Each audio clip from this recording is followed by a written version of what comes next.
నమస్తే, welcome to prime debate. This is Suresh కట్ట.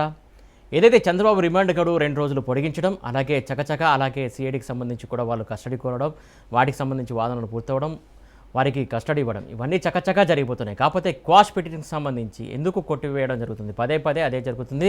తనకు సంబంధించి న్యాయవాదులు కావచ్చు, ఏదైతే పదే పదే వాదించినప్పటికీ కూడా సక్సెస్ కాలేకపోతున్నారు. ఏదైతే సంబంధించి ఏసీపీకి సంబంధించినటువంటి అడ్వకేట్లు వాదించిన దాంట్లో కూడా ఏకీభవిస్తూ వారికి కస్టడీకి ఇవ్వడం, మొత్తానికి ఇవన్నీ క్రమాలు చూసుకుంటూ పడితే హైటెన్షన్ కనబడుతున్నటువంటి సిచ్యువేషన్ కనబడుతుంది. దీనికి సంబంధించి మనతో పాటు డిబేట్లో పాల్గొనడానికి ప్రముఖ గెస్టులు సిద్ధంగా ఉన్నారు. వారిని అడిగి తెలుసుకుందాం. పెరక్కి వరప్రసాద్ గారు, వైసీపీ నాయకులు. నమస్తే వరప్రసాద్ గారు.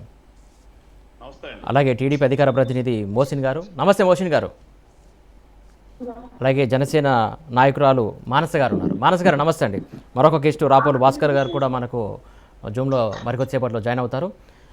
ఫస్ట్ చెప్పండి సార్, మోసిన్ గారు, క్వాష్ పిటిషన్ వేసినప్పుడల్లా పదే పదే ఖచ్చితంగా కొట్టేయడం జరుగుతుంది. అంటే ఇక్కడ వాదనలు వినవించడంలో లోపాలు కనబడుతున్నాయి అనుకోవాలా? వరప్రసాద్ గారు. మొట్టమొదటిగా స్టూడియోలో ఉన్న వారందరికీ నమస్కారాలు సార్.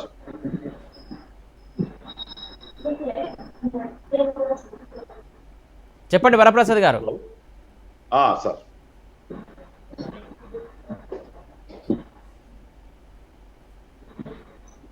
స్టూడియోలో ఉన్న వారందరికీ నా నమస్కారాలు. హలో, చెప్పండి, కంటిన్యూ చేయండి, వినబడుతుంది మాకు. అక్కడ చంద్రబాబు నాయుడు గారు Andhra Pradesh state skill development corporation లో జరిగిన 371 కోట్ల రూపాయల గురించి విచారణ జరుగుతుంటే, ఒక పక్క చంద్రబాబు నాయుడు గారు లాయర్ ఎవరైతే సిద్ధార్థ లోద్రా ఉన్నారో కేసు గురించి విచారించకుండా కేసు ఫాల్స్ కేసు అని పిటిషన్ వేయడం జరిగిందండి. వాళ్ళు ఇప్పటికీ బెయిల్ కోసం ట్రై చేయకుండా ఫాల్స్ పిటిషన్ అని వేయటం వల్ల వాళ్ళకి బెయిల్ రాలేదు. అది కాక వీళ్ళు సుప్రీంకోర్టులో కూడా పిల్ చేయటం అయింది. అదేవిధంగా ఈ రోజున చంద్రబాబు నాయుడు అవినీతి చేసింది పక్కా ఆధారాలతో సిబిఐ వాళ్ళు, అదేవిధంగా ఐటీ వాళ్ళు దాడి చేసిన తర్వాతే అతనిపై అరెస్ట్ వారెంటు, అరెస్టుతో లీగల్గా వెళ్తే దీన్ని వాళ్ళు అడ్డంగా వాదించడమే కాకుండా ఆ సిద్ధార్థ లోద్రా అనే వ్యక్తి నా వాదన అయిపోయింది, మనం గెలవలేము, ఈ కేసు ఇక ఏదైనా చేయాలంటే కత్తులు పట్టండి అని ఒక రూల్ స్టాకింగ్ చేసి వెళ్ళాడు. రైట్, ఒక్క నిమిషం వరప్రసాద్, మీ దగ్గరికి వస్తే ఒక్క నిమిషం అండి. హైకోర్టు అడ్వకేటు రాపోలు భాస్కర్ గారు కూడా ఉన్నారు, ఆయనను అడిగి తెలుసుకుందాం. భాస్కర్ గారు, ఏదైతే వాదనలో లోపం కనబడుతుందా, ఏదైతే వరప్రసాద్ గారు ఒక కీలకమైన ఆరోపణ చేస్తున్నారు, వాదించడం లోపం కనబడుతుందని చెప్తున్నారు. ఆల్రెడీ ఐటీ దాడులు చేసిన తర్వాత అరెస్ట్ చేశారని చెప్తున్నారు ఆయన. ఇక్కడ ప్రధానంగా సిఐడి వాళ్ళు కేసు రిజిస్టర్ చేయడం జరిగింది. వినపడుతుందండి? వినపడుతుంది, కంటిన్యూ సార్. ప్రధానమైనటువంటి ఆరోపణ ఏంది? చంద్రబాబు నాయుడు గారు ముఖ్యమంత్రిగా ఉన్నటువంటి సమయంలో స్కిల్ డెవలప్మెంట్ అనేటటువంటి పేరుతోటి రాష్ట్రానికి సంబంధించినటువంటి 370 కోట్ల రూపాయల చిల్లర స్కామ్ జరిగింది, దుర్వినియోగం జరిగింది అనేటటువంటి ప్రధానమైనటువంటి ఆరోపణ. హలో, మానసర గారు అలాగే వరప్రసాద్ గారు, దయచేసి మీరే ఇంట్లో గిట్ట టీవీ అని ఉంటే మ్యూట్ పెట్టండి. ఆడియో ఇక్కడ డిస్టర్బెన్స్ వస్తుంది, మీరు కూడా మాట్లాడేది కూడా వినపడదు ఇక్కడ ఎవరికి. మానస గారు అలాగే వరప్రసాద్ గారు, మీ ఇంట్లో గిట్ట టీవీ ఆన్లో ఉంటే దయచేసి మీరు మ్యూట్లో పెట్టండి. ఆ ఆడియో ఈ ఆడియో సింక్ అవుతుంది, చాలా డిస్టర్బెన్స్ వస్తుంది, ఈ మాట కూడా వినపడదు ఇక్కడ ఎవరికి. భాస్కర్ గారు కంటిన్యూ. ఇప్పుడు వైసీపీ వాళ్ళని చెప్పమంటేనేమో చంద్రబాబు నిజంగానే అవినీతి పాల్పడ్డాడు, స్కామ్ చేసిండు కాబట్టి ప్రభుత్వం ఉన్నటువంటి సిఐడి వాళ్ళు కేసు నమోదు చేశారు, ఇది న్యాయబద్ధమే అని వీళ్ళు చెప్తారు. లేదు టీడీపీ వాళ్ళని చెప్పమంటేనేమో ఇది అన్యాయమైనటువంటి కుట్ర, ఇది ఒక పథకం ప్రకారం జగన్ జైలు పోయింది కాబట్టి ఈయనను కూడా జైలు పంపాలనేటువంటి ఒక కోణంలో ఈ కేసు పెట్టిరు అనేటువంటిది వీళ్ళు చెప్తారు. ఏమండి? అవునండి. కానీ ఇక్కడ చర్చ ఒక పద్ధతి ప్రకారంగా చర్చించాల్సినటువంటి అవసరం ఉన్నది. ఒక ఏంటి అన్నప్పుడు ఒక రాష్ట్రానికి ముఖ్యమంత్రిగా ఉన్నటువంటి చంద్రబాబు నాయుడు గారు వారి పీరియడ్లో స్కిల్ డెవలప్మెంట్కి సంబంధించినటువంటిది ఒక ప్రాజెక్టుని ఇంట్రడ్యూస్ చేయడం అనేది జరిగింది. సహజంగా ఇక్కడ క్యాబినెట్ ఇప్పుడు జగన్ ముఖ్యమంత్రి గారు ఉన్నారు. జగన్ రెడ్డి ముఖ్యమంత్రిగా ఉన్నటువంటి ఈ సమయంలో రాష్ట్రంలో ఉండేటటువంటి అనేక రకాల డెవలప్మెంట్స్ కోసం క్యాబినెట్ తీర్మానం చేయడం అనేది జరుగుద్ది. క్యాబినెట్ తీర్మానం చేసిన తర్వాత ఏంది, చీఫ్ సెక్రటరీలు, ప్రిన్సిపల్ సెక్రటరీలు, ఆ డిపార్ట్మెంట్లో ఉండేటటువంటి వివిధ రకాల డిపార్ట్మెంట్లో ఉండేటటువంటి ఐఏఎస్లు కావచ్చు, సంబంధిత జిల్లా అధికారులు, ప్రాజెక్ట్ అధికారులందరూ కూడా ఆ ఇంప్లిమెంట్ చేయడం అనేటువంటిది జరుగుతూ ఉంటుంది. కానీ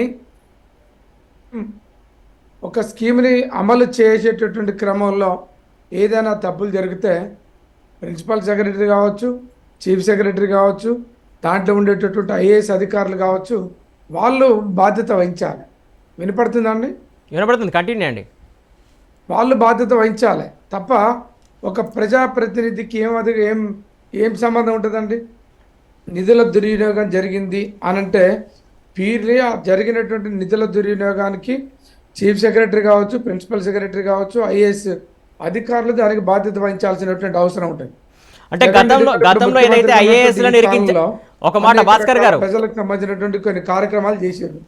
దాంట్లో ఏదైనా తప్పులు జరిగినప్పుడు అధికారులు బాధ్యత వహిస్తారు, అధికారులదే బాధ్యత. కానీ ప్రజాప్రతినిధులకు సంబంధించినటువంటి బాధ్యత ఉండదు అనేటటువంటి నాకున్నటువంటి వ్యక్తిగతమైనటువంటి అభిప్రాయం. ఒక మాట భాస్కర్ గారు, ఏదైతే గతంలో ఐఏఎస్ సంబంధించినటువంటి అధికారులు మిగతా సంబంధించినటువంటి అధికారులను పెట్టారు కొన్ని కేసులు మనం చూసాం, వాళ్ళు ఇప్పటికి కూడా కోర్టుల చుట్టూ తిరుగుతున్నారు అధికారులు. అంటే అప్పుడు అలా జరిగింది కాబట్టి ఇప్పుడు అలా కాకుండా ప్రజాప్రతినిధులను ఇరికించాలనే సదుద్దేశంతో ఇరికించారా ఇప్పుడు? అంతేనండి, ఉన్నట్టుగా చర్చించాలన్నప్పుడు రాజకీయమైనటువంటి ప్రేరితమైనటువంటి చర్యతోటే ఈ కేసులు నమోదు, రిమాండ్, అరెస్ట్ అనేటటువంటిది నాకున్నటువంటి అభిప్రాయం. ఎందుకు అంటే ఒక ప్రివెన్షన్ ఆఫ్ కరప్షన్ యాక్ట్కి సంబంధించినటువంటి యాక్ట్ కానీ లేదు, సెక్షన్ 409 ఐపీసీ అనేటువంటిది ఒక సెక్షన్ ఉందండి, ప్రధానమైనటువంటి సెక్షన్. దీంట్లో ప్రివెన్షన్ ఆఫ్ కరప్షన్కి సంబంధించినటువంటి సెక్షన్స్ ఒక ప్రజాప్రతినిధి మీద అట్రాక్ట్ కావు, చట్టం చెప్తున్నటువంటిది, నేను కాదు. రెండోది ఏంటి, section 409 IPC criminal breach of trust by the ఒక పబ్లిక్ సర్వెంట్లు ఎవరైనా ప్రభుత్వానికి సంబంధించినటువంటి నిధులు దుర్వినియోగం చేసిన, ప్రజలకు సంబంధించినటువంటి నిధులు దుర్వినియోగం చేసిన, అక్రమాలకు పాల్పడ్డప్పుడు పెట్టేటటువంటి కేసులు అవి ప్రజాప్రతినిధుల మీద పెట్టాల్సినటువంటి సెక్షన్స్ కావాయి.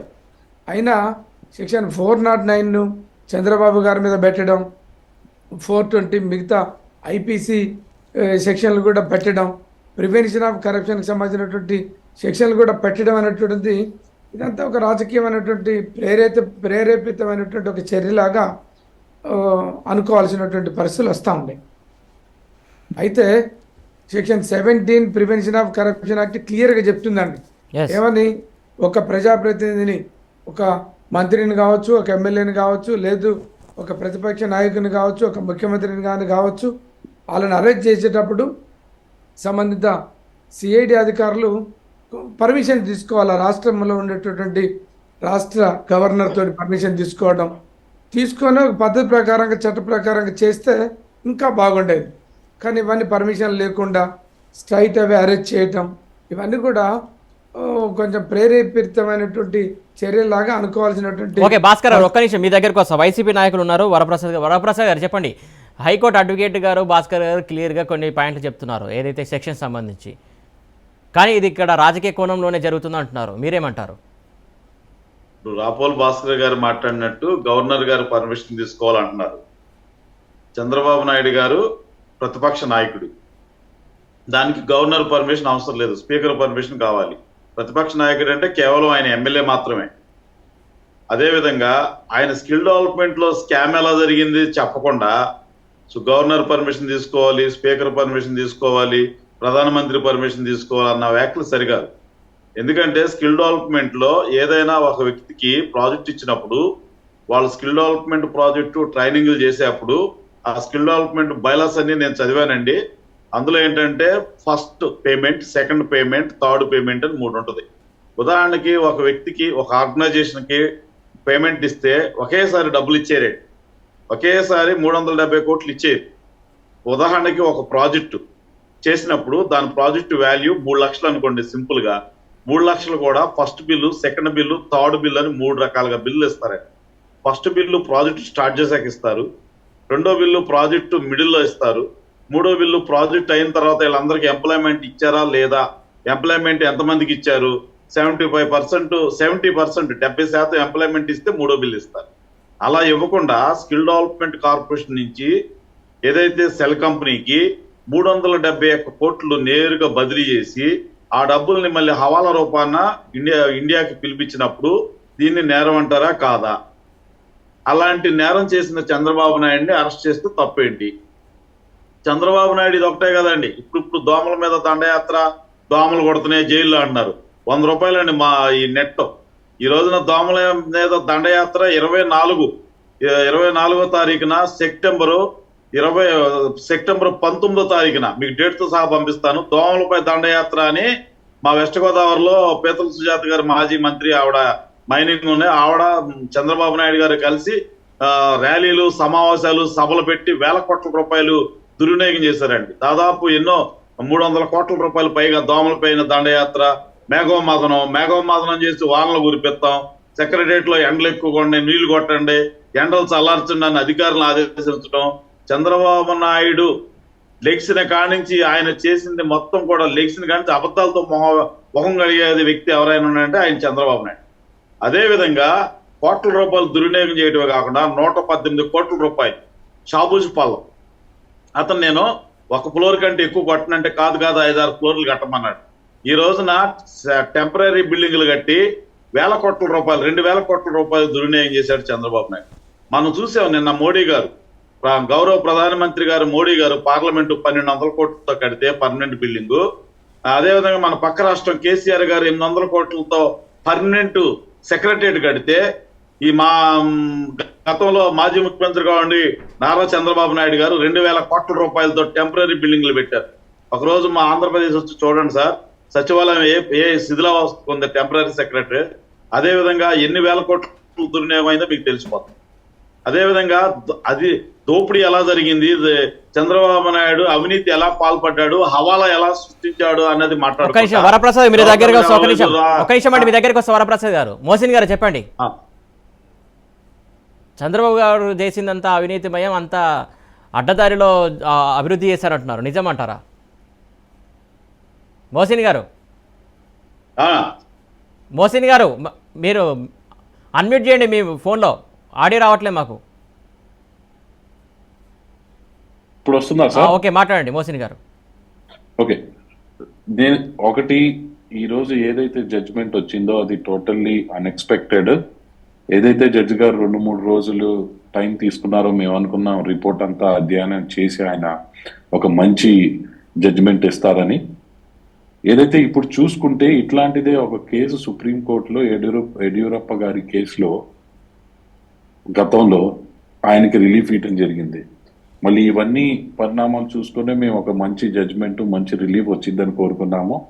కానీ సిస్టమ్ ఏముంది, will go for the next level and మా న్యాయ పోరాటం మేము చేస్తాం ఎటు. అలాగే వరప్రసాద్ గారు ఇందాక చెప్తా ఉన్నారు, ఏంటి క్వాష్ ఎందుకు వేశారు ఆయన, బెయిల్ ఎందుకు వేయలేదని. వరప్రసాద్ గారు మీకు చెప్తా ఉన్నాం ఒక మాట, ముఖ్యంగా మేము తప్పు చేయలేదు కాబట్టి క్వాష్ వేసాం, మా తప్పే లేదు, దీంట్లో మాకు సంబంధమే లేదు, ఈ కేసుకి మాకు ఎటువంటి ఇది లేదని క్వాష్ చేయడం జరిగింది.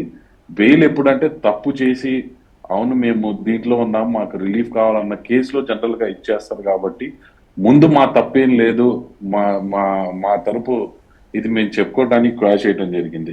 అలాగే ఇప్పుడు ఇందాక చెప్తా ఉన్నారు ఎందుకు 300 కోట్ల రూపాయలు బిల్లు ఇచ్చారని, 10%, 20%, 30% అని. ఏదైతే ఈ స్కిల్ డెవలప్మెంట్ అనే ప్రాజెక్ట్ ఉందో సార్, 3300 కోట్లు మొత్తం, ఆల్మోస్ట్ అప్రాక్సిమేట్లీ చూసుకుంటే. సిమెంట్స్ నుంచి బిల్స్ రావాలి, సిమెంట్స్ యొక్క ట్రస్ట్ గెలవాలంటే ముందు మనం ఎఫర్ట్ పెట్టాలి కదా. ముందు మనం ఎఫర్ట్ పెట్టి ముందు మనం సిస్టమ్స్ కానీ దానికి కావాల్సిన ఇన్ఫ్రాస్ట్రక్చర్ అంతా రెడీ చేయడానికి ఆ రోజు 300 కోట్ల రూపాయలు రిలీజ్ చేసి 40 సెంటర్లు క్రియేట్ చేయడం జరిగింది. ఒకటి నేను ప్రజానికానికి కూడా తెలియజేయాలనుకుంటున్నాను. ఈ స్కిల్ డెవలప్మెంట్ ఏదైతే ఉందో నారా చంద్రబాబు నాయుడు గారి విజన్ నుంచి వచ్చిన ఇది, దీనికి తెలుగుదేశం పార్టీ కట్టుబడి ఉన్నాం మేము స్కిల్ డెవలప్మెంట్ కి. ఆ రోజు ఆంధ్ర రాష్ట్రం విడిపోయిన తర్వాత ఏదైతే రాష్ట్రంలో చూసుకుంటే 34% యువత ఉన్నారు. 34% యువత ఉన్న రాష్ట్రం, హైటెక్ సిటీ లేని రాష్ట్రం, రాజధాని లేని రాష్ట్రం. ఈ రాష్ట్రానికి ఏదో ఒకటి మనం చేయాలి, ఈ ప్రజానికానికి ఎట్లో ఒకట్ల అభివృద్ధి చూపించాలనే ఆకాంక్షతో ఎంతో అధ్యయనం చేసి ఈ స్కిల్ డెవలప్మెంట్ ప్రోగ్రామ్ తీసుకురావడం జరిగింది. నేను ఒకటే చెప్తా ఉన్నా, 2,13,000 మందికి ఈ స్కిల్ డెవలప్మెంట్ లో ట్రైనింగ్ ఇస్తే 80,000కు పైచులకు విద్యార్థులకు ఉద్యోగాలు రావటం జరిగింది. అవి కూడా సాదాసీదా ఉద్యోగాలు కాదండి, దగ్గర 80,000 నుంచి 1,50,000 దాకా శాలరీస్ ఉన్న ఉద్యోగం రావటం జరిగింది. ఈ రోజు ఈ ప్రభుత్వం మీరు చూసుకుంటే గత 4 సంవత్సరాలుగా మేము 2 లక్షల ఉద్యోగాలు ఇచ్చామని గొప్పగా చెప్పుకుంటా ఉన్నారు. ఏం ఉద్యోగం ఇచ్చారు? 1,60,000. కానీ మోసిన్ గారు మీరేమో అక్కడ దానివల్ల ఎవరు లాభపడ్డారని మీరు చెప్తున్నారు. కాకపోతే వైసీపీ వాళ్ళు చెప్తున్నది ఏంటంటే హవాలా రూపంలో చంద్రబాబుకే డబ్బులు వచ్చాయని చెప్పేసి వాళ్ళు చెప్తున్న వర్షన్. అది ప్రూవ్ చేయాలి కదా. మీరు ఇప్పుడు దాకా అసలు ఒక్క ఇది కూడా చూపించలేదు. ఇంకా మీరు ఇవాళ కోర్టులో ఏం చెప్తున్నారు? మేము విచారించాలి, మాకు కస్టడీ కావాలని చెప్తా ఉన్నారు. మీ దగ్గర ప్రూఫ్ ఉంటే ముందు ఆ ప్రూఫ్ డైరెక్ట్ కోర్టు ముందు పెట్టేయండి.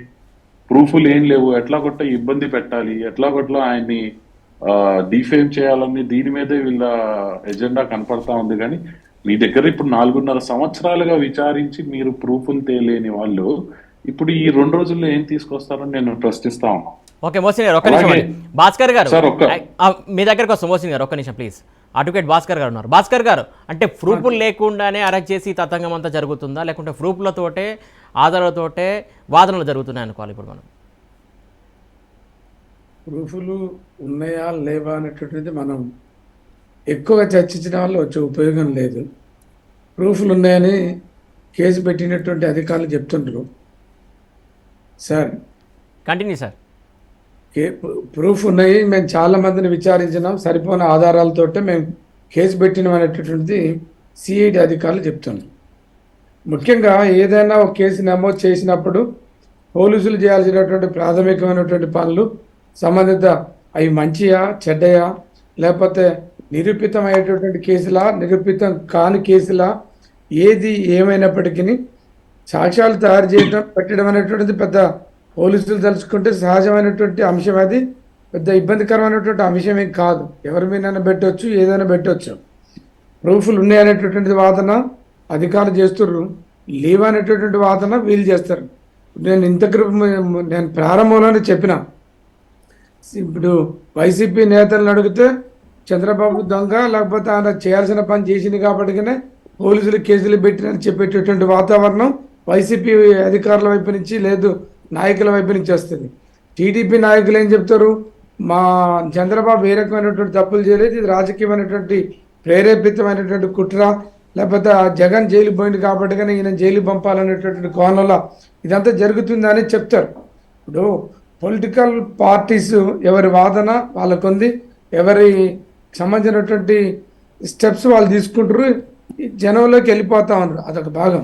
నేను ఏమంటా అంటే, ఒక అధికారులు సహజమైనటువంటి పోలీసులు కావచ్చు, సిబిసిఐడి కావచ్చు, లేకపోతే సిఐడి అధికారులు కావచ్చు, లేకపోతే ఏ అధికారులు కేసులు పెట్టినా ఏదో రకమైనటువంటి సాక్ష్యాలు తయారు చేయటం, చూపించడం అనేటువంటిది సహజమైనటువంటిది. కానీ నేరం విచారణ జరిగేటప్పుడు లేదు, విచారణ మొత్తం పూర్తి అయిన తర్వాత పెట్టినటువంటి కేసులు రాజకీయ ప్రేరేపితమైనయా, లేకపోతే నిజంగానే మోసం జరిగింది, నిజంగానే ఇదంతా అవినీతి కుంభకోణం జరిగిందా అనేటటువంటిది ట్రయల్ జరిగిన తర్వాత ఒక నేరం నిరూపణ జరిగినప్పుడు మాత్రమే అతను మనం ఏదైనా ఒక వ్యక్తిని నేరస్తుడు అని చెప్పడానికి అధికారం ఉంది. అంతే తప్ప పెట్టేటటువంటి కేసులన్నీ కూడా, పెట్టిన పోలీసులు నమోదు చేసినటువంటి కేసులన్నీ కూడా ఒరిజినల్ కేసులు, లేకపోతే నేరం చేసింది కాబట్టిగానే పోలీసులు కేసులు పెట్టిరని చెప్పడానికి చట్టంలో ఎక్కడ కూడా లేదని. నేరం నిరూపితమైన తర్వాత మాత్రమే ఇతను నేరానికి పాల్పడ్డాడు, ఒక కుట్రకు పాల్పడ్డాడు, లేకపోతే కుంభకోణానికి పాల్పడ్డాడు అనేటటువంటి విషయం చెప్పడానికి అవకాశం వస్తుంది. మనం ముందు ఒక అభిప్రాయానికి రాలేమండి. ఓకే భాస్కర్ గారు ఒక్క నిమిషం. మానస గారు, ఈరోజు ఏదైతే కస్టడీకి 2 రోజులు పొడిగించడం, అలా ఏదైతే రిమాండ్ 2 రోజులు పొడిగించడం, కస్టడీకి ఇవ్వడం అనేది మీరు ఎక్స్పెక్ట్ చేశారా? సార్ యాక్చువల్లీ నారా చంద్రబాబు నాయుడు గారు మాజీ ముఖ్యమంత్రి గారు ఆయనకి ఈ స్కిల్ డెవలప్మెంట్ కేసులో మరి ఆయన్ని ఎలాగా అసలు ఎఫ్ఐఆర్ లో పేరు లేకుండానే వీళ్ళు అరెస్ట్ చేసి తీసుకెళ్లి వాదనలు ఇవన్నీ కూడా వాదోపవాదనలు వాదించి మొత్తానికి ఎలాగైతే రిమాండ్ కి పంపించే విధంగా చేశారు. కానీ దీంట్లో చూస్తుంటే వాస్తవాలు ఎంత అవాస్తవాలు ఎంత అనేది మరి న్యాయ వ్యవస్థలో ఉన్న మెజిస్ట్రేట్ గారికి తెలియాలి. ప్లస్ ఏంటంటే కస్టడీకి పంపించారు అని అంటే వీళ్ళలో ఎందుకు ఇంతవరకు అతను అవినీతి పరుడు అని చెప్పినప్పుడు వీళ్ళలో ఎందుకు ఇంతవరకు కూడా వెలికి తీయలేకపోయారు? ఇప్పుడుకిప్పుడు సడన్ గా పెట్టి సడన్ గా అరెస్ట్ చేసి సడన్ గా స్కిల్ డెవలప్మెంట్ మీద ఇన్ని కోట్లు స్కామ్ అని చెప్పని ఎందుకు వాళ్ళు ఇది చేసి ఈ రోజు వాదోపవాదనలు వాదించలేక కస్టడీకి నారా చంద్రబాబు నాయుడు గారిని తీసుకోగలిగారా? అసలు ఏ విధంగా ఈ యొక్క స్కిల్ డెవలప్మెంట్ కేసులో మరి 3,300 కోట్లు స్కామ్ అని చెప్పని నిరూపించడానికి అసలు ఆధారాలు ఎక్కడ కనిపిస్తున్నాయి? ఇంతవరకు కూడా ఈ అధికార ప్రభుత్వం ఇన్ని సంవత్సరాలు వచ్చిన తర్వాత ఇప్పుడు వరకు నిద్ర అవుతుందా? ఇప్పుడు వరకు వాళ్ళు ఎందుకు చర్యలు తీసుకోలేదు? ఇప్పటికిప్పుడు స్కిల్ డెవలప్మెంట్ మీద నారా చంద్రబాబు నాయుడు గారు అభివృద్ధి పరచలేదు. గతంలో స్కిల్ డెవలప్మెంట్ మీద చాలా వరకు కొంతవరకు ఎంప్లాయ్మెంట్స్ అవి ఇచ్చారు, కొంతమంది ఆ స్కిల్ డెవలప్ మీద లబ్ధి పొందిన వాళ్ళు ఉన్నారు. మరి అవన్నీ కూడా ఎందుకు వాదోపవాదనలు చేయలేదు? అలాగే న్యాయవాదైన లోత్రా గారు కొన్ని న్యాయస్థాన విభాగంలో మాట్లాడుతున్నప్పుడు ఎందుకని సరిగ్గా సక్రమంగా విని వాళ్ళకి న్యాయవాదులకి అవకాశం ఇవ్వలేకపోయారు? ఇదంతా ఏంటి? దీని వెనకాతలు ఉన్న కుట్ర ఏంటి?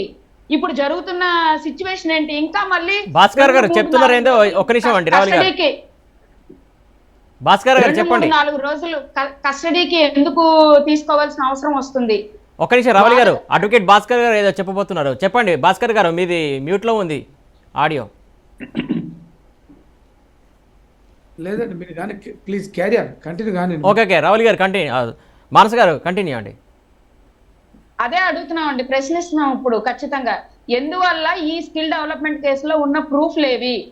ఈ రోజు వరకు ఎందుకు ప్రూఫ్ లేకుండా చంద్రబాబు నాయుడు గారిని అరెస్ట్ చేయాలి? దేనికోసం? ఈ ప్రజాస్వామ్యం వెనకాతలో ఉన్న కుట్ర ఏంటి? ఎవరిని అడుగుతారు? వరప్రసాద్ గారు ఉన్నారు, వైసీపీ నాయకులు, ఆయన అడుగుతున్నారా మీరు? ప్రజలను ఎందుకు మభ్య పెట్టి తప్పుడు దారిలో ప్రయాణం చేయిస్తున్నారు? వరప్రసాద్ గారు మీకేండి సూటి ప్రశ్న. మానస గారు. మేడం మేము ఒకటే ప్రశ్నిస్తున్నామండి. ఇందాక లాయర్ గారు మాట్లాడుతూ మనకి రాజధాని లేదు, డబ్బులు లేని సందర్భంలో స్కిల్ డెవలప్మెంట్ పెట్టారని. దీనికి ఈ మన అప్పుడు ముఖ్యమంత్రి చంద్రబాబు నాయుడు గారు ఓటుకు నోటు కేసులో వరప్రసాద్ గారు అడ్వకేట్ గారు ఇంకొక కూడా ప్రశ్న వేశారు. వరప్రసాద్ గారు ఏదైతే సెక్షన్ వరప్రసాద్ ఒక మాట నోటు కేసు కాదు సార్, డైరెక్ట్ గా క్వశ్చన్ అడుగుతున్నాము. ఒక స్కిల్ డెవలప్మెంట్ కేసులో ఎన్ని కోట్లు స్కామ్ ఉంది అని చెప్పని ఒక ఎఫ్ఐఆర్ లో కూడా గౌరవనీయులైన శ్రీ నారా చంద్రబాబు నాయుడు గారి నేమ్ లేదు. ఇప్పుడు వరకు ఎందుకు చేయలేకపోయారు? అధికార ప్రభుత్వం వచ్చి అప్పుడే 4 సంవత్సరాలు కావస్తుంది, రేపొద్దు ఎలక్షన్స్ కి సిద్ధంగా ఉన్నాము. ఇప్పటికిప్పుడు ఏ అధికారం లేకుండా తక్షణం వెంటనే అరెస్ట్ ఎందుకు చేయాల్సి వచ్చింది? మరి కస్టడీ తీసుకుని మరి అది కూడా వాదోపవాదనలు వినకుండా మరి రిమాండ్ కి పంపించి కస్టడీకి మరి వేళ మళ్ళీ తీసుకెళ్లవలసిన అవసరం ఏంటి? ఏం చేస్తున్నారు? అసలు ప్రజల్ని ఏ విధంగా తప్పుడు దారులు ఒకదాని నుంచి ఒకటిని మాఫ్ చేయడానికి ఇంకొకటి మాఫ్ చేయడానికి ఇంకొకటి ఏ విధంగా ఇది చేయదలుచుకుంటున్నారని చెప్పని సూటిగా ప్రశ్న అడుగుతున్నామండి. అప్పుడులో చంద్రబాబు నాయుడు పిఏగా ఉన్న పెండ్యాల శ్రీనివాసరావు ఆధారాలన్నీ ఆయన దగ్గర తీసుకోవడం జరిగింది. తీసుకోవడమే కాకుండా విచారించారు. గంటా సుబ్బారావు గారిని అరెస్ట్ చేయడం జరిగింది. అప్పుడులో ఈ స్కిల్ డెవలప్మెంట్ సిఇఓగా ఆయన ఉన్నారు. 2021 నుంచి ఈ కేసు నడుస్తుందండి. ఈ వేళకి పుట్టింది కాదు, అప్పటికప్పుడు చంద్రబాబు నాయుడు లిఫ్ట్ చేసింది కాదు. ఏదైతే అమెరికా పారిపోయిన శ్రీనివాసరావుని పిఏని పిలిపిస్తే పూర్తి ఆధారాలు దొరుకుతాయి. అయినప్పటికీ కూడా పెండ్యాల శ్రీనివాసరావు వాట్సాప్ ద్వారా కొన్ని ఆధారాలు సిఐడి అధికారులు సేకరించారు. చంద్రబాబు నాయుడు ముఖ్యమంత్రిగా ఉన్నప్పుడే ఐటీ వారు జిఎస్టీ నోటీసులు ఇస్తే వీళ్ళు లైట్ గా తీసుకున్నారు. ఇప్పుడు డబ్బులు బదిలీ అయినప్పుడు డెఫినెట్ గా గవర్నమెంట్ డబ్బులు బదిలీ అయినప్పుడు జిఎస్టీ కట్ అవుతాయి వేరే సంస్థకి ఆర్గనైజేషన్ కి వెళ్ళినప్పుడు. అలాంటప్పుడు ఆ జిఎస్టీ నోటీసును కూడా చంద్రబాబు నాయుడు ముఖ్యమంత్రిగా ఉన్నప్పుడు ఆయన 19 లాస్ట్ లో అనుకుంటా ఆ నోటీసులకి ఖాతరు చేయలేదు, ఇదేం చేస్తుందిలే అని 2021 నుంచి గౌరవ ముఖ్యమంత్రి జగన్మోహన్ రెడ్డి గారు దీని మీద మొత్తం అన్ని విధాలుగా ఏదైతే కోర్టు చట్టాలు సిబిఐ వీళ్ళందరూ కూడా దీని మీద ఆధారాలు బయటకు లాగారు. పూర్తి ఆధారాలతోనే చంద్రబాబు నాయుడు అరెస్ట్ చేయడం జరిగింది. అదేవిధంగా ఇందాక ఒక బ్రదర్ గారు లాయర్ గారు మాట్లాడుతూ ఆయన డబ్బు లేని టైంలో బైబ్రికేషన్ అయిన టైంలో మన రాజధాని లేని టైం అన్నారు. హైదరాబాద్ లో మనకి ఈ రోజుకి కూడా మనకి 10 సంవత్సరాలు రాజధాని ఉంది. అయితే ఈయన నోటా అడ్డంగా దొరికిపోయి హైదరాబాద్ నుంచి అడ్డంగా పారిపోయి వచ్చి కేసీఆర్ ఎక్కడ లోపలేపిస్తాడని ఏదైతే ఆ డబ్బులు పంచేప్పుడు మనంతా వీడియోలో వరప్రసాద్ గారు అప్పుడు కూడా హైదరాబాద్ నుంచి రావడానికి కారణం కూడా మీరే పదే హైదరాబాద్ నుంచి పరిపాలన కొనసాగిస్తున్నారు, ఆంధ్రప్రదేశ్ రావాలని చెప్పేసి మీరే కోరారు, మీరే అక్కడ డిమాండ్ చేస్తేనే ఆయన ఇక్కడ నుంచి అడుగు బయట పెట్టారు. నోటా కేసులో ఎవరైనా దొరికిపోయింది కాదండి. ఇందాక అడ్వకేట్ భాస్కర్ గారు కూడా ఒక క్వశ్చన్ వేశారు, ఏదైతే ఇప్పుడు పెట్టినటువంటి సెక్షన్లు ఆ సెక్షన్లో ఈయన పైన పెట్టాల్సిన సెక్షన్లు కావని అన్నారు. ఆ విషయం విన్నారా మీరు? ఏదండి, అడ్వకేట్ భాస్కర్ గారు కూడా ఒక మాట అన్నారు, ఏదైతే ఈయన పైన పెట్టినటువంటి సెక్షన్లు ఈయన పైన పెట్టాల్సినటువంటి సెక్షన్లు కాదని చెప్పేసి ఆయన చెప్పారు. ఆ మాట విన్నారా మీరు? వినలేదండి. ఆ సెక్షన్లు పెట్టాల్సిన కాదని క్లియర్ గా చెప్పారు ఆయన. చెప్పండి మోసిన్ గారు, చెప్పండి. ప్రసాద్ గారు ఒక మాట చెప్తా ఉన్నారు. రైట్, ఒక్క నిమిషం అండి. మోసిన్ గారు మీ దగ్గరకు వస్తా. భాస్కర్ గారు ఉన్నారు. భాస్కర్ గారు చెప్పండి, ఆ సెక్షన్ల గురించి కొంచెం వరప్రసాద్ గారికి వివరించండి. సెక్షన్ 409 ఐపీసీ పెట్టడం అనేది జరిగిందండి చంద్రబాబు గారి మీద. హలో చెప్పండి, అవి ఎందుకు పెడతారు, ఎట్లా పెడతారు, అసలు ఎందుకు పెట్టాల్సి వచ్చింది, పెట్టకూడదా పెట్టచ్చా అని చెప్పి కొంచెం ఎక్స్ప్లెయిన్ చేయండి ఆయనకి. ఎందుకంటే ప్రభుత్వ ధనాన్ని వరప్రసాద్ గారు ఒక నిమిషం ఉండండి, భాస్కర్ గారు మాట్లాడుతున్నారు. వరప్రసాద్ గారు ఒక నిమిషం ఉండండి, భాస్కర్ గారు చెప్తారు. ప్రభుత్వానికి సంబంధించినటువంటి ఒక ఉద్యోగి అయ్యండి, ప్రభుత్వ సేవకుడు అయ్యండి, ప్రభుత్వానికి సంబంధించినటువంటి లేదా ప్రజలకు సంబంధించినటువంటి ధనాన్ని దుర్వినియోగం చేస్తే లేదు పక్కదారులు పట్టిస్తే అట్లాంటి గవర్నమెంట్ సర్వెంట్ మీద సెక్షన్ 409 ఐపీసీ అనేటటువంటి సెక్షన్ని పెడతారండి. క్రిమినల్ బ్రీచ్ ఆఫ్ ట్రస్ట్ అంటారు దాన్ని కోర్టు భాషలో. అయితే ఒక ప్రభుత్వ అధికారి ధనాన్ని దుర్వినియోగం చేసినప్పుడు లేకపోతే సొంతానికి వాడుకున్నప్పుడు ఇతరులకు మళ్ళించినప్పుడు పెట్టాల్సినటువంటి సెక్షన్ అది. చంద్రబాబు అనేటటువంటి మాజీ ముఖ్యమంత్రి గారు ఇక్కడ ఏ రకమైనటువంటి ప్రభుత్వ ఉద్యోగి కాదండి. Is not a government servant, ఆయన ఒక పబ్లిక్ రిప్రజెంటేటివ్. కాబట్టి సెక్షన్ 409 అనేటటువంటి ఐపీసీ అనేటువంటిది వారికి చెల్లదు. పెడితే 420 పెట్టవచ్చు, లేదు ఇంకా అఫిలియేటెడ్ సెక్షన్స్ ఐపీసీ సెక్షన్స్ ఉన్నాయండి, అవి పెట్టవచ్చు. కానీ 409 ఐపీసీ అనేటువంటిది not at all attractable against the Chandrababu Naidu.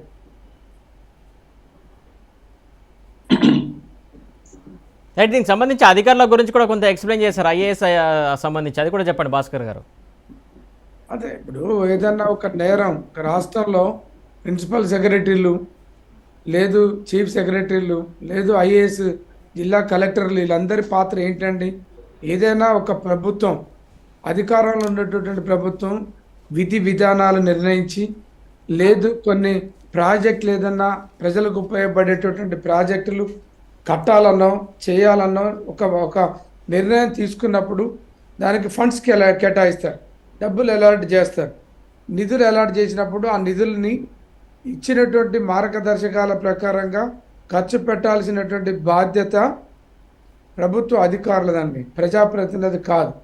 ఏదైనా ఆ నిధులు ఖర్చు పెట్టేటటువంటి క్రమంలో తప్పులు జరిగిన, అక్రమాలు జరిగిన, డబ్బులు దుర్వినియోగం జరిగిన ప్రభుత్వానికి సంబంధించినటువంటి చీఫ్ సెక్రటరీ లేదు ప్రిన్సిపల్ సెక్రటరీ జిల్లా కలెక్టర్లు ఆ ప్రాజెక్టుకి సంబంధించినటువంటి ప్రాజెక్టు అధికారులది బాధ్యత తప్ప ప్రజాప్రతినిధి బాధ్యత ఉండదు అనేటటువంటిది నాకున్నటువంటి అభిప్రాయం.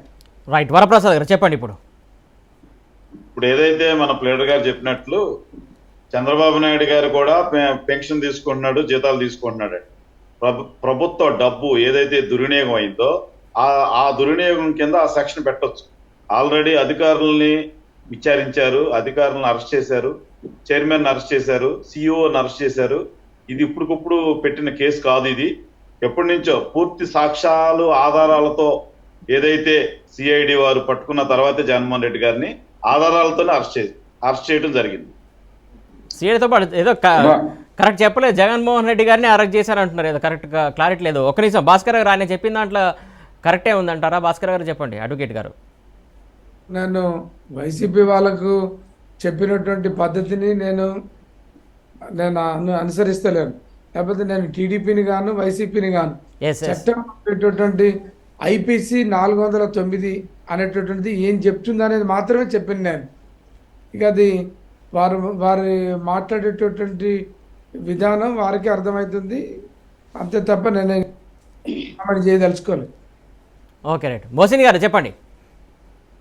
ఒకటి సురేష్ గారు ఇందాక చెప్తా ఉన్నారు, రాజధాని ఇంకా 10 ఏళ్ళు ఉంది ఆంధ్ర రాష్ట్రానికి హైదరాబాద్ లో అని. ఎందుకు మరి మీరు రాజధాని హైదరాబాద్ లో యూజ్ చేసుకోవట్లేదు? ఎందుకు ఈ 3 రాజధానులు 4 రాజధానులు విశాఖపట్నం వెళ్ళిపోవాలని ఎందుకు అంత ఉత్సాహంగా ఉన్నారని ఒక ప్రశ్న ఇవ్వాలనుకున్నా. 2 ఓటుకు నోట్ అనే కేసు కోర్టులో ఉంది. కోర్టు దాని యొక్క ఫంక్షనింగ్ చేస్తా ఉంది. దాంట్లో 100% చంద్రబాబు నాయుడు గారు లేరని చెప్పి ఇప్పటికే వాస్తవాలు బయటికి రావటం జరిగింది. 3 హైదరాబాద్ ఈ రోజుకి నారా చంద్రబాబు నాయుడు గారి ఇల్లు హైదరాబాద్ లో ఉంది. ప్రతి శనివారం ఆదివారం 2 రోజులు తప్పనిసరిగా ఉంటారు. కాబట్టి మీరేదో పొలిటికల్ వెండేటాగా పెట్టుకొని ఏదో దుష్ప్రచారం చేయాలని చెప్పటమే కానీ దీంట్లో ఏమాత్రం నిజం లేదు. అలాగే వరప్రసాద్ గారికి ఒక మాట చెప్పాలనుకుంటున్నాను.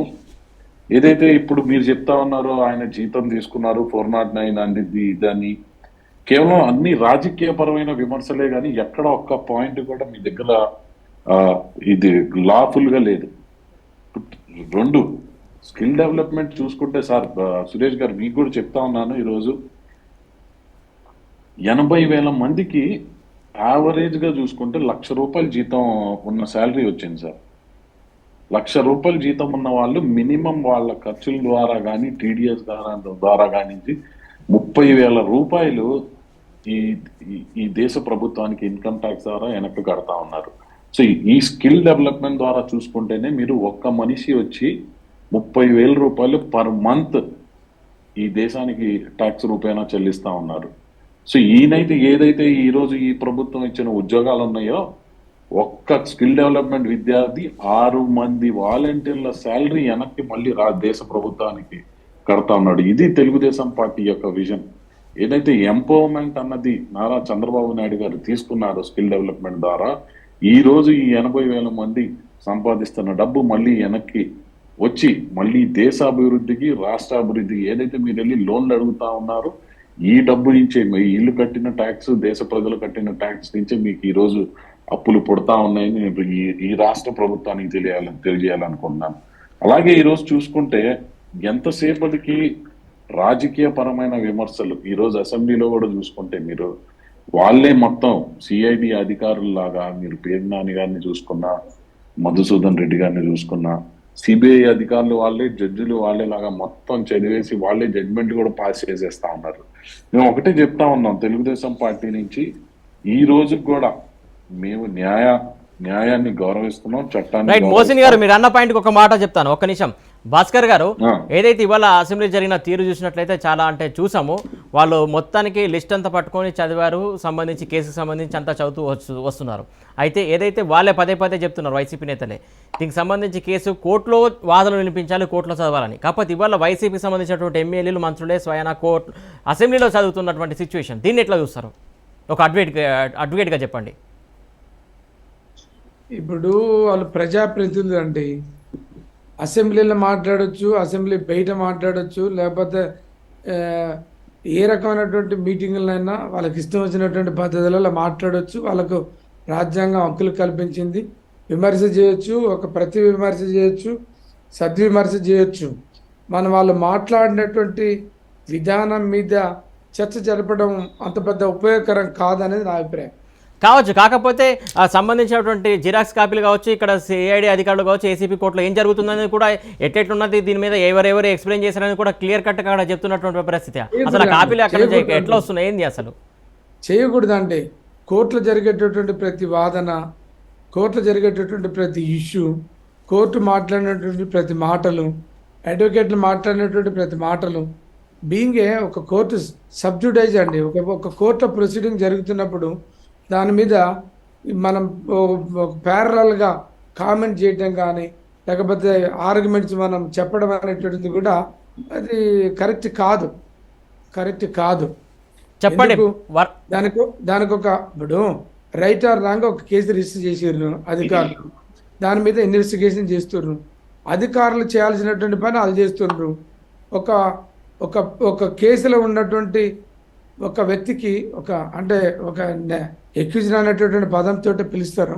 ఆయన వైపు నుంచి వాళ్ళ న్యాయవాదులు చేయాల్సినటువంటి పనులు వాళ్ళు చేస్తున్నారు. మధ్యన ఈ డిబేట్లు, ఈ పంచాయతీలు, ఈ రకమైనటువంటి వాటన్నిటి కూడా కొంచెం ఇదంతా కలుషితమయ్యేటటువంటి వాతావరణం ఉంటుంది. చేయకూడదు అట్లా. ఒక ప్రజాప్రతినిధులు ఉన్నటువంటి వ్యక్తులు అన్నీ చెప్పడం అనేటువంటిది కూడా కరెక్ట్ కాదు. ఓకే, మానస గారు చెప్పండి. ఏదైతే అసెంబ్లీలో జరిగినటువంటి చదవడం కావచ్చు, అది ఇప్పుడు సభలో జరిగినటువంటి సభా హక్కుల ఉల్లంఘన కిందికి రాదంటారా? సార్ మీ వాయిస్ కొంచెం అనేబుల్ గా ఉంది, వన్స్ రిపీట్. మానస గారు, ఏదైతే సభలో ఏదైతే కోర్టులో జరుగుతున్నటువంటి విషయాలు కావచ్చు అవన్నీ ఎక్స్ప్లెయిన్ చేయడం కావచ్చు, అక్కడ మనిషి కూడా లేడు. ఏదైతే ఇప్పుడు ఎదుర్కొంటున్నటువంటి సిచ్యువేషన్ సంబంధించి అపవాదం ఎదుర్కొంటున్నటువంటి మనిషి కూడా లేడు, దానికి సంబంధించి విషయాలన్నీ చెప్తున్నారు కూలంకషంగా. అలా చెప్పడం సభా హక్కులకు ఉల్లంఘన కిందికి రాదా? అసలు అసెంబ్లీలో ఒక ప్రజాప్రతినిధులుగా ప్రజలు ఎన్నుకున్న విధంగా ఈ రోజు వరకు కూడా వైసీపీ నాయకులు ఏ విధంగా మాట్లాడుతున్నారో మనం ఫస్ట్ దాన్ని ఒకసారి ప్రశ్నించుకోవాలండి. ఒకసారి దాన్ని కూడా మనం చూసుకోవాలి. ఈ రోజు మనిషి అక్కడ in the presence of the candidate is not there, అక్కడ లేరు. లేకుండా మనం అలా మాట్లాడడం అనేది చాలా, ఫస్ట్ ఆఫ్ ఆల్ ఆ ప్లేస్ లో ఎవరున్నా కూడా అది చాలా తప్పు కింద తీవ్రంగా ఖండిస్తున్నామండి దాన్ని. అయితే వరప్రసాద్ గారు చెప్పండి. ఏదైతే కోర్టులో వాదనలు జరుగుతున్నప్పుడు కోర్టులో విలిపించుకోవాలని చెప్పేసి మీకు సంబంధించినటువంటి సభ్యులు పదే చెప్తున్నారు. కాకపోతే ఆ వాదనలు కోర్టులో జరగాల్సి ఉండగా సభలో ఎందుకు జరుగుతున్నాయి? అసెంబ్లీ సభలో ప్రజాస్వామ్యంలో చర్చకి లేవనెత్తినప్పుడు ఎవరైనా ఈ విషయాలు డిస్కస్ చేసుకోవచ్చు అండి. అది కోర్టు జ్యుడిషియర్ని, అదేవిధంగా న్యాయ వ్యవస్థని, లేకపోతే జ్యుడిషియర్ని మనం తప్పు పట్టాల్సిన పని లేదు. మరి ఈ విధంగా ఆవిడ జడ్జిమెంట్ ఇచ్చినందుకు హిమబిందు గారి మీద ఎన్ని సోషల్ మీడియాలో పెట్టారు తెలుగుదేశం, జనసేన వీళ్ళంతా. అది సభా మర్యాదగా ఉందా? అది కోర్టు మర్యాదగా ఉందా? ఇప్పుడు ఏదైనా ఒక అంశం చంద్రబాబు నాయుడు డైరెక్ట్ గా బీకుడు మీ అని డైరెక్ట్ గా డబ్బులు 50 లక్షల రూపాయలు రేవంత్ రెడ్డి ద్వారా ఇచ్చి పంపించాడు స్టీవెన్ కి. అది రికార్డు కాదా? చంద్రబాబు నాయుడు పాత్ర లేదా? అది ఎంత దుర్మార్గం. మరి చంద్రబాబు నాయుడిని ఆ కేసులో ఎవరు కాళ్ళు పట్టుకొని చంద్రబాబు నాయుడు కేసు విత్డ్రా చేయించుకున్నాడు, నా ప్రమేయం లేదని. ఇవన్నీ చూస్తుంటే ప్రజలందరికీ తెలుసండి. ప్రజలు పిచ్చోళ్ళు కాదు, ప్రజలు దేవుళ్ళు.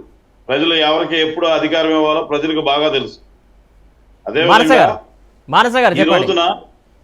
ఈ రోజున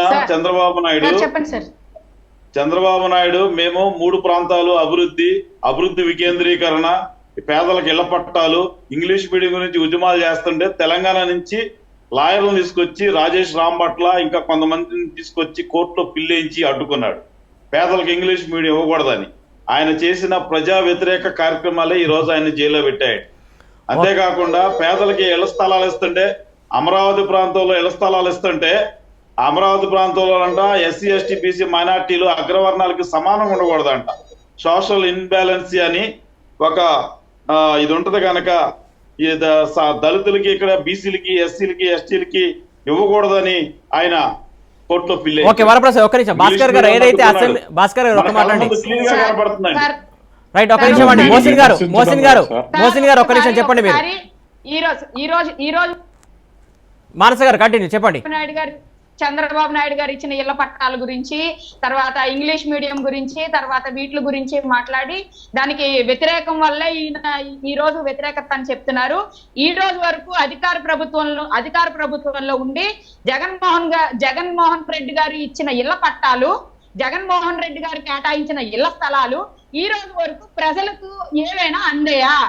ఏదో పేరుకి నామకార్థానికి ఇదిగో లిస్ట్ పేపర్ ఇదని చెప్పని ఒక ఇళ్ల పట్టాలు ఏదో రాసి ఇచ్చేసి వదిలేసి చేసి వాళ్ళకి కనీసం ప్రజలకి సౌకర్యార్థంగా ఇళ్ల పట్టాలని ఇచ్చి పేరుకి నామకార్థానికి మమా అని చెప్పి వాళ్ళు వేరే వాళ్ళ ద్వారాగా కొనుగోలు చేసుకుని వీరి పేరు మీద నమోదు చేయించుకుని వీళ్ళు అక్రమంగా తినేసి ఈవేళ పేద ప్రజలకు కానీ లేకపోతే మధ్యతరగతి ప్రజలకు కానీ ఎక్కడ అందేయి.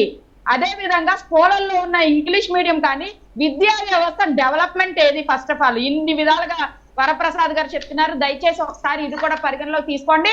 అధికార ప్రభుత్వం వచ్చి 4 సంవత్సరాలు అవుతుంది, రేపు ఎలక్షనీరింగ్కి వెళ్ళబోతున్నాం. అసలు ప్రజలకు ఏ విధంగా ఇక్కడ న్యాయం జరుగుతుంది? నిజమే, ప్రజలు పిచ్చోళ్ళు కాదు, ఖచ్చితంగా చూస్తున్నారు. రేపు రాబోయే ప్రభుత్వం ఏంటి అనేది ఖచ్చితంగా నిర్ణయించి చెప్తారు.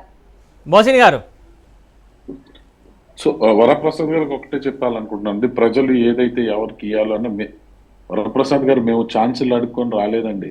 ఆ రోజు కూడా తెలుగుదేశం పార్టీ చేసిన అభివృద్ధి మీదే మేము ఎలక్షన్కి వెళ్ళాం, కానీ మేమేం చేయలేము, మాకు ఒక ఛాన్స్ ఇవ్వమని ఛాన్స్లు అడిగి మరి ఎలక్షన్ చేయలేదు. అలాగే చూసుకుంటే మీరు మాట్లాడుతూ ఉంటే ఇప్పుడు చూసుకుంటే దోమలపై దండయాత్ర ఏదైతే ఇందాక చెప్పారో మీరు, చాలా పెద్ద ప్రోగ్రామ్ అండి. చిన్నపిల్లలకి డెంగ్యూ రావటం ఇట్లాంటి వ్యాధుల నుంచి బాధ్యతగా ఒక విజన్, ఒక బాధ్యత తీసుకొని రాష్ట్ర ప్రజానికం మీద ఈ ప్రోగ్రాంలని చేయటం జరిగింది.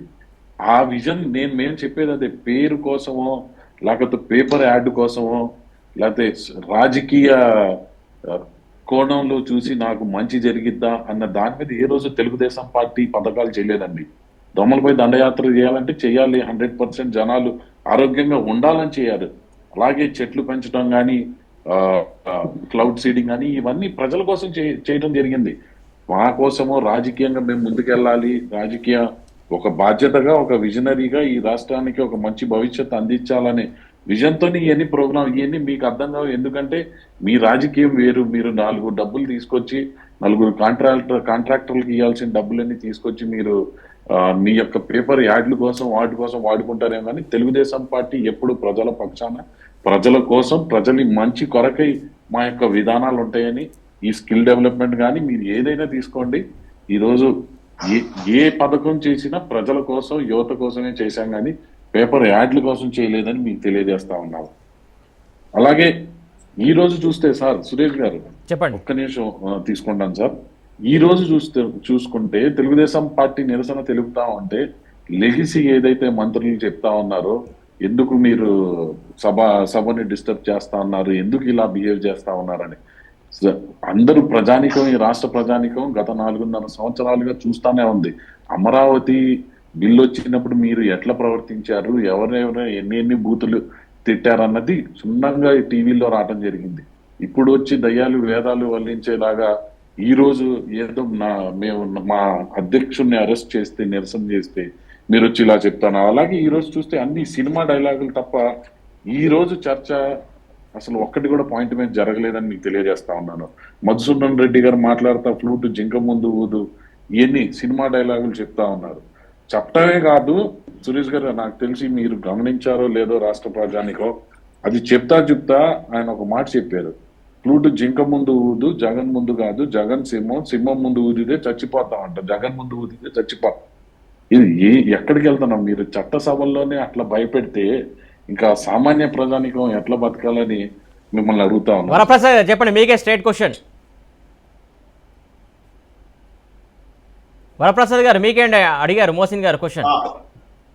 ఓకే, ఇందాక మన టీడీపీ అధికార ప్రతినిధి గారు మాట్లాడుతూ ఏదో చెప్తున్నారు, అసెంబ్లీ ఇంకా చాలా గవర్నమెంట్ లో మైకులు ఎరగొట్టుకున్నారు, ఒకళ్ళ మీద ఒకళ్ళు తన్నుకున్నారు, పార్లమెంట్ లో కొట్టుకున్నారు. ఇవన్నీ సహజంగా జరుగుతాయండి. రూట్లు ఎక్కడన్నా వాయించవచ్చు అని. కానీ అది కాదు ఇక్కడ ప్రశ్న. ఈ రోజున బాలకృష్ణ గారి తీరేంటండి? బాలకృష్ణ గారిని అసలు అసెంబ్లీ నుంచి టెర్మినేట్ చేయాలండి. ఆయనకి ఏ సర్టిఫికేట్ ఉందండి? బాలకృష్ణకి మెంటల్ సర్టిఫికేట్ ఉంది. ఏం చెప్తారు అధికార ప్రతినిధి గారు? బాలకృష్ణ ఈ రోజు అసెంబ్లీలో కూర్చునే అధికారం ఉందా? ఆయన మెంటల్ సర్టిఫికేట్ ఉందండి. ఈ రోజుకి స్టిల్ మెంటలోడని ఇచ్చారు సర్టిఫికేట్. ఎప్పుడు ఇచ్చారు? ఎక్కడ ఇచ్చారు? ఒక మెంటల్ సర్టిఫికేట్ పొందినోడు అసెంబ్లీలో కూర్చోవచ్చా? నాకు దాని వరప్రసాద్ గారు మీరు అన్పార్లమెంట్ వర్డ్స్ ఇక్కడ వాడకూడదు దయచేసి చెప్తున్నాను. మీరు ఏదో సర్టిఫికెట్ మీరే ఇచ్చినట్టు చేత్తో రాసి సర్టిఫికేట్ పంపమంటారా? మీకు పంపించండి.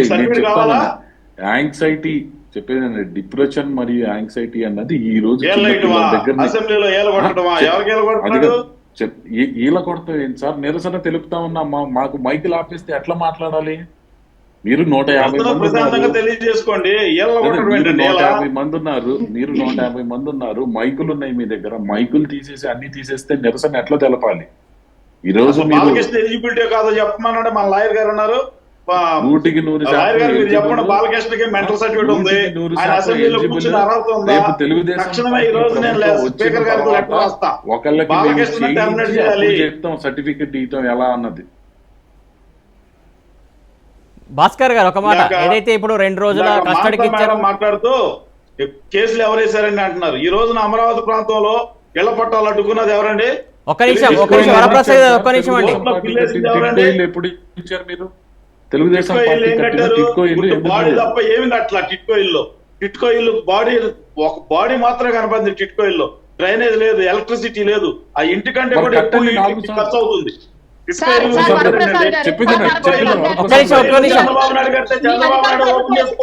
ఈ అధికార ప్రభుత్వం వచ్చిన తర్వాత ప్రజలకి మీరు ఏం చేశారు? మీరు ఏం న్యాయం చేశారు? టిట్కో ఇల్లు చంద్రబాబు నాయుడు కట్టాడు. ఓకే, చంద్రబాబు నాయుడు ఎప్పుడు కట్ చేసుకుని పేద ప్రజలకు ఇవ్వచ్చు కదా. అదే విధంగా ఇచ్చిన యొక్క ఇది ఏముంది? ఉత్తి కాగితాలే తప్పించి ఏమీ లేవు. ఇదంతా కూడా మోసపూరితమే.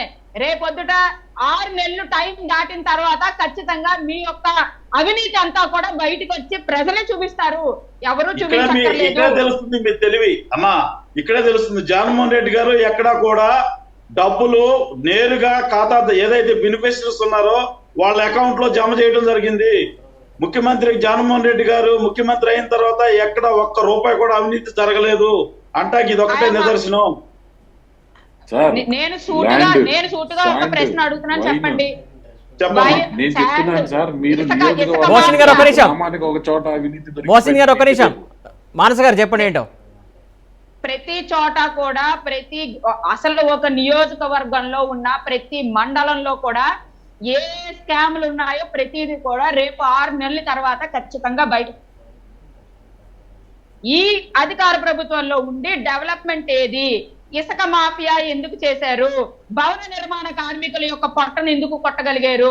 అదే విధంగా వైన్ ఎంత మాఫియా, ఈ యొక్క మద్యపానం ఎంత మాఫియా అసలు కళ్ళకెదురుగుండా చూస్తున్నాము. ఈ జగన్ రెడ్డి గారు ప్రభుత్వంలో మద్యం తాగిన వాళ్ళందరూ కూడా ఇవాళ. ఓకే రైట్, ఒక నిమిషం మానస గారు, ఒక నిమిషం అయిపోయింది కదా క్వశ్చన్. ఒక నిమిషం వరప్రసాద్ గారు చెప్పండి, ఫైనల్ గా సమయం మించిపోతుంది, ఫైనల్ గా చెప్పండి వరప్రసాద్ గారు. వైన్ మాఫియా అన్నారు మేడము, నేను ఒకటే చెబుతున్నాను, ఈ ప్రెసిడెన్షియల్ భీము ఇంకేంటో పేర్లు అయితే నాకైతే తెలియదు, కానీ ఇవన్నీ కూడా చంద్రబాబు నాయుడు ఉన్నప్పుడే జీవోలు తెచ్చారండి. రైట్, ఒక్క నిమిషం వరప్రసాద్ గారు, ల్యాండ్ మాఫియా జరిగింది చంద్రబాబు నాయుడు ముఖ్యమంత్రిలోనే. అధికార ప్రభుత్వం ఉన్న జగన్మోహన్ రెడ్డి గారు ఏం చేయగలిగారు? 6 లక్షల కోట్లు మానస గారు, వరప్రసాద్ గారు ఎల్లో మీడియాలో వచ్చింది. వరప్రసాద్ ఒక్క నిమిషం, అప్పుడు ఆవేశంతో అనేక సార్లు చంద్రబాబు నాయుడు తిట్టాడు. సరే వరప్రసాద్ గారు ఒక్క నిమిషం స్ట్రేట్ క్వశ్చన్ అండి మీకు. ఒక్క నిమిషం స్ట్రేట్ క్వశ్చన్ అండి. ఆల్రెడీ 4.5 సంవత్సరాలు అవుతుంది దాదాపుగా మీ ప్రభుత్వం ఏర్పడి. మద్యపాన నిషేధం అన్నారు, ఆ పదం ఎక్కడ పోయింది? ఆ మద్యపాన నిషేధం ఎటుపోయినట్టు? వరప్రసాద్ గారు మిమ్మల్ని అడిగాను, చెప్పండి. హలో, మిమ్మల్ని అడిగానండి, చెప్పండి. చెప్పండి. దాదాపు 4.5 సంవత్సరాలు అవుతుంది మీరు అధికారం చేపట్టి. మద్యపాన నిషేధం అనే ఒక నినాదంతో ముందుకు వచ్చారు, ఎటుపోయిందండి? ఎప్పుడండి? ఇంకా ఎప్పుడండి? సంక్షేమ పథకాలను అభివృద్ధి చేస్తారు సార్. వరప్రసాద్ గారు ఎలక్షన్ కి రోజు ముందు లేకపోతే ఎలక్షన్ అయిపోయిన సాయంత్రం చేయండి. ఆపద్ధర్మ ముఖ్యమంత్రిగా ఉంటారు కదా. మళ్ళీ మా ముఖ్యమంత్రినండి, మళ్ళీ ముఖ్యమంత్రి జగన్మోహన్ రెడ్డి గారే. 2024లో రాసుకోండి, ఉండండి, మళ్ళీ రైట్. ఒక నిమిషం ప్లీజ్, ఒక నిమిషం భాస్కర్ గారు, ఒక నిమిషం ఉండండి. వరప్రసాద్ ఒక నిమిషం ఉండండి, అలాగే మోసన్ గారు ఉండండి. భాస్కర్ గారు చెప్పండి, ఏదైతే ఇప్పుడు ఒక నిమిషం మోసన్ గారు ఉండండి, మానస గారు ఒక నిమిషం ఉండండి. భాస్కర్ గారు ఒక మాట. భాస్కర్ గారు ఇప్పుడు ఆల్రెడీ 2 రోజుల కస్టడీకి ఇచ్చారు. 2 రోజుల తర్వాత ఏం జరుగుతుంది ఎక్స్పెక్ట్ చేయొచ్చు? ఎట్లా మరి రేపు పొద్దున క్వాష్ పిటిషన్ సుప్రీంకోర్టు వరకు వెళ్ళొచ్చా? వెళ్తే ఏం జరుగుతుంది? ఎట్లా అసలు? 100% పోతారండి. ఈరోజు గౌరవ high court, Andhra Pradesh high court already quash petition dismiss చేసింది. 100% వాళ్ళు డిస్మిస్ అయినటువంటి దాని మీద సుప్రీంకోర్టుకు పోతారు, కావాల్సినటువంటి అప్పీల్ వేస్తారు. అది బేసింగ్ ఆన్ గ్రౌండ్స్ ఈ కింది కోర్టు ఇచ్చినటువంటి తీర్పు పద్ధతిగా ఉందా లేదా అని సుప్రీంకోర్టు చూస్తుంది, పరిశీలించి దాని మీద నిర్ణయం తీసుకుంటుంది. అదొక భాగం. అంటే ఇక్కడ న్యాయం జరగట్లేదు, అక్కడైనా న్యాయం జరగచ్చు అని చెప్పేసి ఆశావాహులు చాలా మంది చూస్తున్నారు. అలా దిశగా అడుగులు పడతాయా? జరగచ్చు అండి, జరగచ్చు. ఇక్కడ ఇచ్చినటువంటి తీర్పు ఏ రకమైనటువంటి తీర్పు, దాంట్లో మెరిట్స్ ఏమున్నాయి, డిమెరిట్స్ ఏమున్నాయి, ఎందుకు ఈ రకమైనటువంటి తీర్పు ఇచ్చింది అని ఈ తీర్పుని సెట్ చేసేటటువంటి అధికారం, అవకాశం సుప్రీంకోర్టుకు ఉందండి. లేదు అంటే ఇది ఈ తీర్పు కరెక్టే ఉంది అని దీన్నే సమర్థించేటటువంటి అవకాశాలు కూడా ఉంటాయండి. ఓకే అండి, థ్యాంక్ యూ సో మచ్ మీ అభిప్రాయం తెలియజేసినందుకు. భాస్కర్ గారు థ్యాంక్ యూ అండి, వరప్రసాద్ గారు థ్యాంక్ యూ సో మచ్ అండి, అలాగే మోసిన్ గారు థ్యాంక్ యూ అండి, మానస గారు థ్యాంక్ యూ సో మచ్ అండి మీ అభిప్రాయాలు పంచుకున్నందుకు. మొత్తానికి చూస్తున్నాం కదా, ఏదైతే సంబంధించి క్వాష్ పిటిషన్ కొట్టివేయడం కావచ్చు, ఎలాగైతే ఆరోపణలు మాత్రమే ఉన్నాయి, ఇంకా నిజాలు తేలాల్సిన అవసరం ఉందని చెప్తున్నారు. కస్టడీకి కోరిన విషయాలు కూడా, కస్టడీకి కూడా ఏదైతే ఈ కేసుకు సంబంధించి పారదర్శకత లేదు, ఖచ్చితంగా ఇది అభియోగాలే, ఖచ్చితంగా సుప్రీంకోర్టుకు వెళ్ళే ఛాన్స్ ఉంది, వెళ్తే అక్కడ కూడా న్యాయం జరిగే అవకాశం ఉందని చెప్పేసి ప్రముఖ అడ్వకేట్ గారు కూడా చెప్తున్నటువంటి అంశం ఇది. ఇవాళ prime debate. Keep watching Raj news.